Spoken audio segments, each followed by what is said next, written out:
Hello दोस्तों, नमस्कार। आप सभी का स्वागत है आपके अपने यूट्यूब चैनल ओनली पीआई को प्रैक्टिस पर।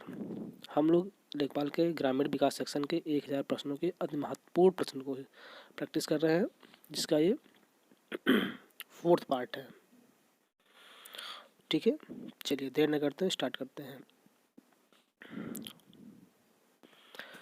पहला प्रश्न है, पहला क्वेश्चन, भारत के किस कार्यक्रम को विश्व बैंक ने विश्व का सबसे बड़ा सार्वजनिक कार्य योजना माना है? मतलब सार्वजनिक कार्य योजना माना है।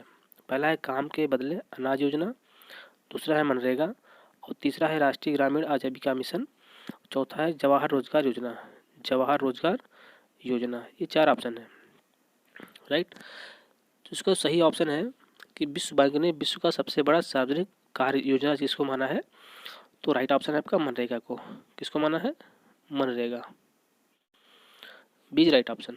बट और भी देख लेते हैं कि ये जो ऑप्शन वो गिवन है। तो सबसे पहले देख लेते हैं कि आपकी जो है राष्ट्रीय ग्रामीण आजीविका मिशन, ये क्या है? ये ग्रामीण विकास मंत्रालय के द्वारा संचालित की गई। किसके द्वारा? ग्रामीण विकास मंत्रालय। इसका उद्देश्य क्या था? ग्रामीण परिवारों को देश की मुख्य धारा से जोड़ना, ठीक है, और विभिन्न कार्यक्रमों के माध्यम से उनकी गरीबी को दूर करना, इसका मिशन था, इसका उद्देश्य था। ठीक, ये जून 2011 में स्टार्ट की गई थी। ठीक है, राष्ट्रीय ग्रामीण आजीविका मिशन। ओके, चलिए फिर आपका मनरेगा के बारे में तो पता ही क्या होता है। मनरेगा पहले नरेगा हुआ करते थे। क्या होते थे? नरेगा। और फिर मनरेगा इसका 2 अक्टूबर 2009 को इसका नाम बदल के मनरेगा कर दिया गया है।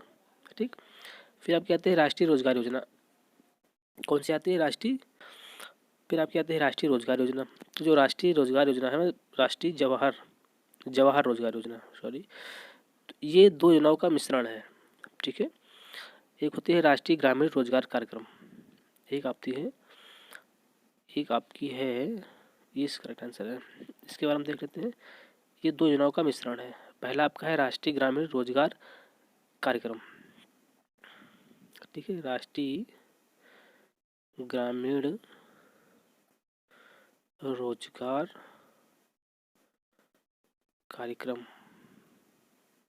ठीक है, और जो दूसरा आपका है वह ग्रामीण भूमिहीन रोजगार गारंटी कार्यक्रम। इन दोनों को मिला करके ये जवाहर रोजगार योजना चलाई गई थी 1 अप्रैल 1989। 1 अप्रैल 1989 को चलाई गई थी। क्लियर है? ओके ओके, तो ये हो गई आपकी। और फिर आपको देख लीजिए काम के बदले अनाज योजना। ये योजना 2 बार चली है। पहली चली है आपकी 1977 से लेकर 78 के बीच में। ठीक है, ये क्या थी आपकी? ये विकास प्रक्रियाओं के विकास, जो आपका विकास कार्यक्रम है उसमें खाद्यान्न उपलब्ध कराना। जो विकास कार्यक्रम हो रहा था उसमें खाद्यान्न की आपूर्ति करना, खाद्यान्न को उपलब्ध कराना। ठीक है, और ये चला था 2001 में। कब चली थी? 2001 में चली थी। सूखा प्रभावित राज्यों के ग्रामीण इलाकों में रोजगार गारंटी एक्ट के तहत इसको चलाया गया था। चलिए, तो ये तो हो गया आपके 4 ऑप्शन के एक्सप्लेनेशन।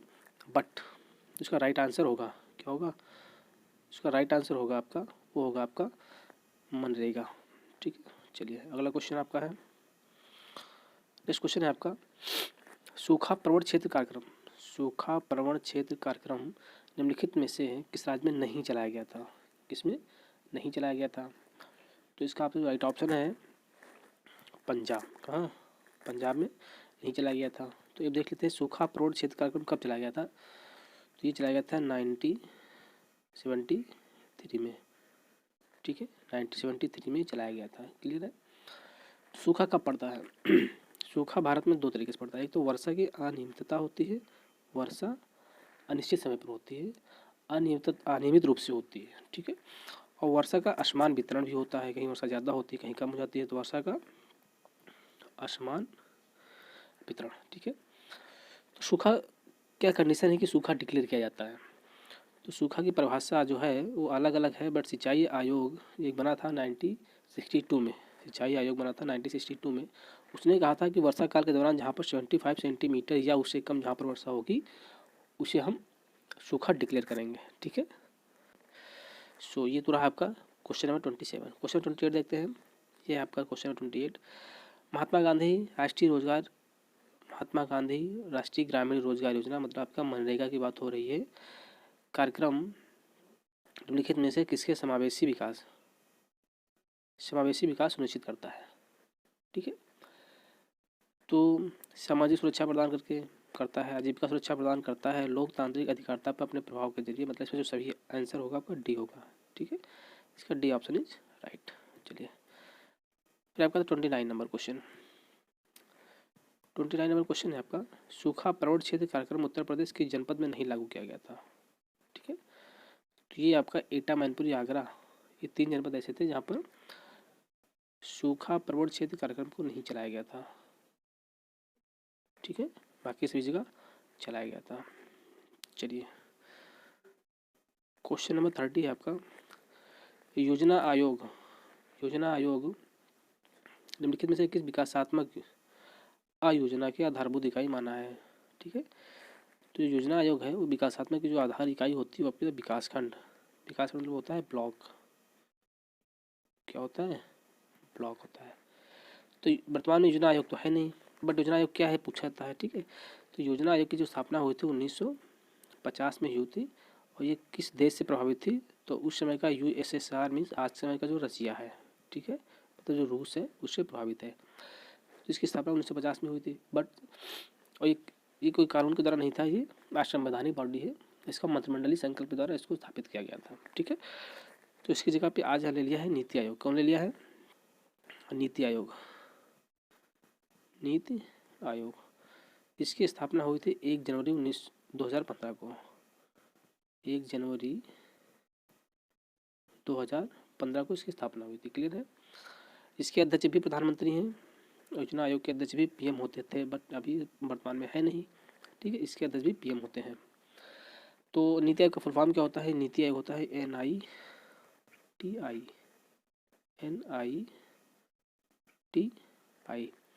National institution. ठीक है, national institution for transforming India. तो नीति आयोग का जो ढांचा है इसमें पद सदस्य कुछ होते हैं, पूर्णकालिक सदस्य पूछ सकता है, तो इसमें पूर्णकालिक जो सदस्य होते हैं वो होते हैं 2। कितने होते हैं? 2 पूर्णकालिक सदस्य होते हैं, और इसमें CEE होता है। ठीक है, तो CEO जो वर्तमान CEO हैं श्री अमिताभ कांत। ठीक है, अमिताभ कांत वर्तमान CEO है। चलिए नेक्स्ट क्वेश्चन है आपका, सीमांत कृषक किसे कहा जाता है?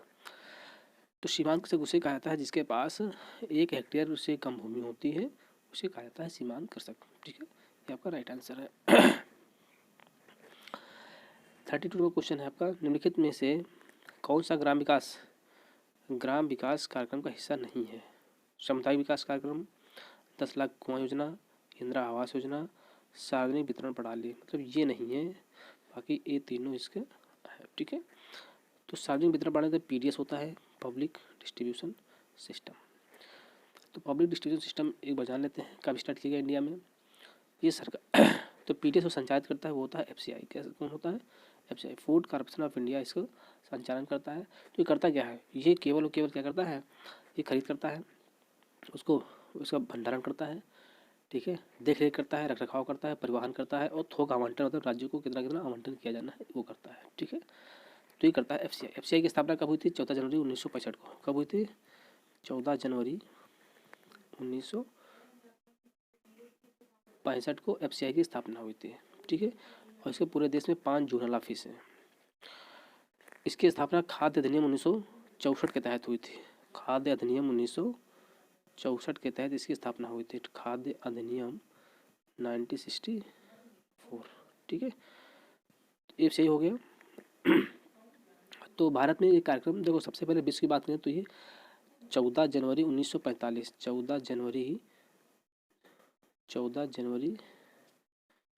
1945 को द्वितीय विश्व युद्ध चल रहा था, उसके दरमियान इसको लागू किया गया था। ठीक है, लेकिन भारत में जो राशन की दुकानें हैं, फेयर प्राइस शॉप्स, FPS, ठीक है, तो भारत में राशन की दुकानों की शुरुआत सबसे पहले 1940 1940 बंगाल के अकाल से हुई थी।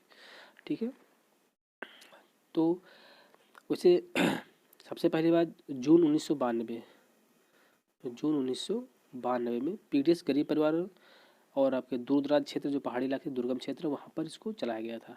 लेकिन 1997 में लक्षित पीडीएस, टारगेटेड पीडीएस, जो जिसका वर्तमान स्वरूप आज है, ठीक है, मतलब उस समूह सभी जनता को दे करके कुछ जो लक्षित हैं, जो वास्तव में उससे हकदार हैं, ठीक है, उन्हीं को दिया जा रहा है। तो उनको कहाँ से दिया जा रहा है? तो इन दुकानों से दिया जा रहा है, फेयर प्राइस शॉप्स, इसके उचित मूल्य की दुकान कहा जाता है। यहाँ से उनको आवंटन वो खरीद सकते हैं। इसमें चावल, गेहूँ और दाल हो गया, तेल हो गया, ये सब इनको डिस्ट्रीब्यूशन किया जाता है। क्लियर है? तो ये आपका 32 नंबर क्वेश्चन। फिर आपका आता है 33। ठीक है, क्वेश्चन नंबर 33 आपका 20 सूत्री कार्यक्रम, एक 20 सूत्री कार्यक्रम चलाया गया था। प्रधानमंत्री किस प्रधानमंत्री कार्यकाल में प्रारंभ किया गया था? ठीक है, तो ये इंदिरा गांधी के कार्यकाल में चलाया गया था 20 सूत्री कार्यक्रम। ठीक, तो देख लें 20 सूत्री कार्यक्रम क्या होता है। इसकी घोषणा 1975 में की गई थी। 1975 में इसकी घोषणा की गई थी 20 सूत्री कार्यक्रम की। ठीक है, तो लेकिन इसमें समय समय पर चेंजिंग होती रही। फिर 1982 में इसमें बदलाव किया गया और 86 में बदलाव किया गया और फिर 2006 में इसमें बदलाव किया गया। तो जो 20 सूत्री कार्यक्रम का जो वर्तमान स्वरूप है, ये 2006 में जो बदलाव किया गया था उसके अकॉर्डिंग चल रहा है। तो इसका जो मूल उद्देश्य क्या है? इसका मूल उद्देश्य है जो समाज के पिछड़े लोग हैं, निर्धन व्यक्तियों के जीवन स्तर में सुधार करना, इसका मूल उद्देश्य है। ठीक है, तो 20 सूत्री कार्यक्रम क्या हो सकते हैं? गरीबी हटाओ, जनशक्ति, ठीक है, और ये श्रमिक कल्याण, खाद्य सुरक्षा, महिला कल्याण, बाल विकास, जन स्वास्थ्य में सुधार होना चाहिए, शुद्ध पेयजल होना चाहिए, इन्वायरमेंट पर्यावरण सही होना चाहिए, ऊर्जा सबके लिए होनी चाहिए, है ना, और युवाओं का कल्याण होना चाहिए, सबके लिए शिक्षा समान होनी चाहिए। ये सभी जो है सभी लक्ष्य 20 सूत्री कार्यक्रम, 20 सूत्र मतलब समाज के सर्वांगीण विकास के लिए 20 कार्यक्रम अपनाए गए, जिन्हें हम 20 सूत्री कार्यक्रम कहा गया।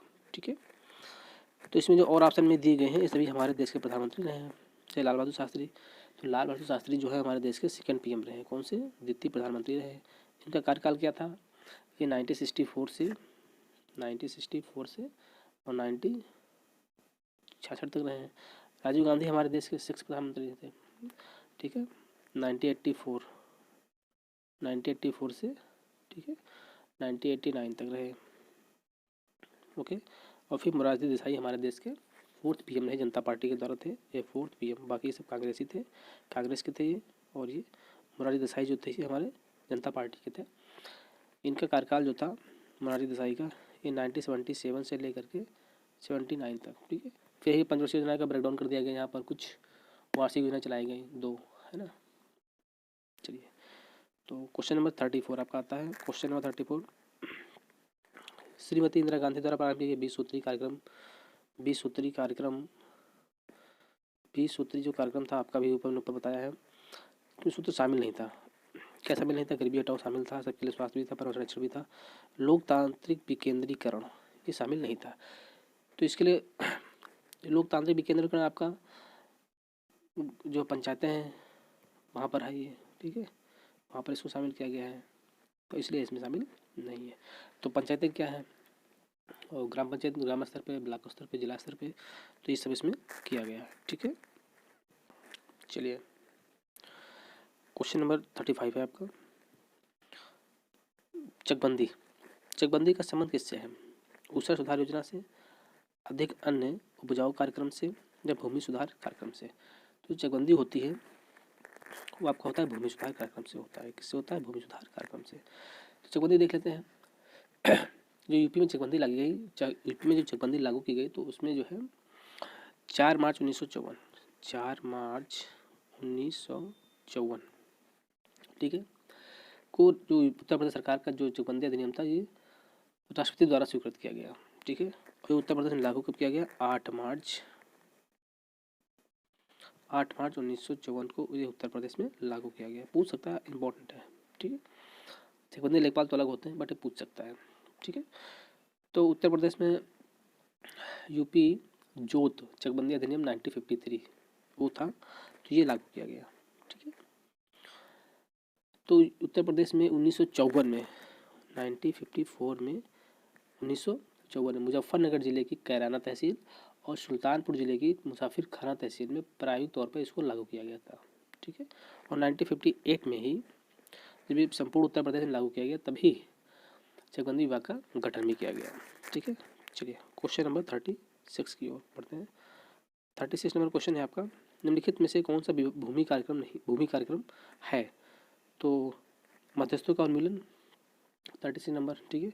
काश्तकारी सुधार, खेती भूमि की सीमाबंदी, तो इसमें सभी हैं, डी आपका राइट ऑप्शन है। ठीक है, 36 हो गया आपका। 37, भारत में भूमि सुधार के किस कार्यक्रम को सर्वाधिक सफल कहा जाता है? सर्वाधिक सफल मतलब वो सबसे ज़्यादा सफल रहा। क्या चकबंदी उतनी सफल रही? भूमिहीनों को भूमि का वितरण सफल रही? मध्यस्थ जमींदारों का उन्मूलन, या उपयुक्त में से कोई नहीं? ठीक है, तो जो सर्वाधिक सफल रहा वो रहा है दलालों का हटाना बीच से, मध्यस्थ जमींदारों का उन्मूलन, ये सर्वाधिक सफल रहा जमींदार। ठीक है, 38 नंबर क्वेश्चन, मरुस्थल विकास कार्यक्रम कौन सा? मरुस्थल विकास कार्यक्रम निम्नलिखित में से किस राज्य में नहीं चलाया गया? क्या जम्मू कश्मीर, हिमाचल प्रदेश, राजस्थान? तो इन तीनों जगह चलाया गया, तीनों जगह। उत्तर प्रदेश में जो है मरुस्थल कार्यक्रम नहीं चलाया गया। ठीक है, तो मरुस्थल कार्यक्रम विकास चलाया गया ये 1977 से लेकर के 78 के बीच चलाया गया। 39 नंबर क्वेश्चन, एकीकृत जल संभर प्रबंधन कार्यक्रम के अंतर्गत कौन से कार्यक्रमों को मिला दिया गया? तो सूखा प्रवण क्षेत्र कार्यक्रम, मरुस्थल या मरुभूमि विकास कार्यक्रम, एकीकृत बंजर भूमि विकास कार्यक्रम। तो इसमें क्या किया गया, इसमें सबको मिला दिया गया और सबको मिला के कार्यक्रम बनाया गया, एकीकृत जल संभर या संभर प्रबंधन कार्यक्रम चलाया गया। चलिए क्वेश्चन नंबर 40 है आपका। क्वेश्चन नंबर 40 है, जरीब सर्वेक्षण में क्षेत्र को किस ज्यामितीय आकृति में को बांटकर उसका नापना आसान हो जाता है? तो जरीब सर्वेक्षण क्या आता है, तो उसको त्रिभुज के आकार में बांट करके उसको नापना आसान होता है। ठीक है, 41 क्वेश्चन नंबर 41 है। ठीक है, 1 हेक्टेयर का मान निम्नलिखित में से कितना होता है? तो ये आपका होता है 10,000 मीटर स्क्वायर। कितना होता है? 10,000 मीटर स्क्वायर। 1 हेक्टेयर में यह वर्ग मीटर होता है। ठीक है, तो एकड़ में कितना होता है? तो 1 हेक्टेयर कितने एकड़ के इक्वल होता है? तो ये होता है 2.4711 एकड़। ठीक, ये होता है। चलिए अगला क्वेश्चन, 1 एकड़ में कितने बीघा? तो उत्तर प्रदेश में 2 बीघा है, कच्चा बीघा, दूसरा पक्का बीघा। ठीक है, तो 1 एकड़ में कितने बीघा, 1 एकड़ कितने बीघा का होता है? कितने बीघा का होता है? 5 बीघा, 7 बीघा, 10 बीघा, 12 बीघा। तो उत्तर प्रदेश में 5 बीघा का 1 एकड़ होता है। ठीक, तो 1 एकड़ में जो 5 बीघा होता है कच्चा होता है। ठीक है, तो पक्का बीघा कितना होता है? पक्का बीघा होता है 3.96, ये आपका होता है पक्का बीघा। ओके, 1 हेक्टेयर में 5 बीघा होता है कच्चा बीघा। तो 1 एकड़ में 5 बीघा कच्चा बीघा होता है, तो कितने वर्ग होता है? तो इसको कहते हैं 1008 वर्ग गज या 843 मीटर स्क्वायर। 1 एकड़ में इतने मीटर स्क्वायर होता है कच्चा। तो पक्का कितना होता है? पक्का होता है 3025 3025 वर्ग गज। ठीक है, वर्ग गज या 2529 मीटर स्क्वायर। क्लियर है, तो ये पक्का बीघा होता है। पक्का बीघा में इतने वर्ग गज होता है, इतना मीटर स्क्वायर होता है। चलिए क्वेश्चन 43 क्वेश्चन है आपका, भूमि सुधारों से संबंधित विषयों का उल्लेख संविधान की कुछ सूची में किया गया है। तो भूमि सुधार जो होते हैं आपके राज्य सूची में दिया गया है। क्लियर है, देखो 7वीं सूची है आपकी। 7वीं सूची में 3 सूचियाँ दी गई हैं, राज्य सूची, संघ सूची और समवर्ती सूची। तो इन तीनों के विषय भी होते हैं, ये पॉलिटी में पढ़ाएंगे तो बता देंगे सब। ठीक है, तो ये अनुच्छेद 243 जो ये सब को शक्तियों का डिवाइडेशन करता है। ठीक है, निम्नलिखित में से किसी चकबंदी में शामिल नहीं किया गया है, शामिल नहीं किया जा सकता। चाहे चकबंदी होती है तो स्थायी चारागाह अगर है, बाग है, शमशाने का विस्तार है, तो ये सभी उसमें शामिल नहीं किया जाता है, इनको हटा करके चकबंदी की जाती है। ठीक है, 45 नंबर क्या है, भारत में संपत्ति का अधिकार क्या है? तो संपत्ति का अधिकार विधि का अधिकार है। पिछला भी क्वेश्चन में क्वेश्चन आया था, विधि का अधिकार है, कानूनी अधिकार है, कानूनी अधिकार है। पहले मूल अधिकार हुआ करता था, फिर 44वां संविधान संशोधन 1978 के द्वारा इसको हटा करके अनुच्छेद 300A में इसको डाल दिया गया था। ठीक है, चलिए क्वेश्चन नंबर 46 में क्या है, भूमि सुधार कार्यक्रम सर्वाधिक सफलता कहाँ मिली? तो भूमि सुधार कार्यक्रम सर्वाधिक सफलता आपको पश्चिम बंगाल में मिली। कहाँ मिली है? पश्चिम बंगाल में मिली है। डंपी लेवल जो होता है आपका, डंपी लेवल, तो समतुल्य स्क्रू संख्या कितनी होती है? समतुलन स्क्रू की संख्या कितनी होती है? तो इसमें होती है 3 होती है, 5 होती है। ठीक है, 3 या 5 होती है। क्वेश्चन नंबर 48, निम्नलिखित में से कौन सा चकबंदी का उद्देश्य नहीं है? चकबंदी का उद्देश्य नहीं है। 48 नंबर, तो कृषि जोतों का अपघटन रोकना, यह है। जोतों का विभाजन रोकना, ये भी है। बड़े पैमाने पर कारपोरेट खेती को बढ़ावा देना, कृषकों को अलग अलग खेतों को एक स्थान पर एकत्रित करना भी है। बट ये नहीं होता है, बड़े पैमाने पर कारपोरेट खेती को बढ़ावा देना ये चकबंदी का उद्देश्य नहीं हो सकता है। ठीक है, क्वेश्चन नंबर 49, ज्ञात उच्च का सापेक्ष स्थिर बिंदु कहलाता है, तो आपका बेंचमार्क होता है। क्या होता है? बेंचमार्क होता है। क्वेश्चन नंबर 50, भू उदाहरण प्रणाली की रैयतवाड़ी व्यवस्था की शुरुआत भारत में किसने की थी?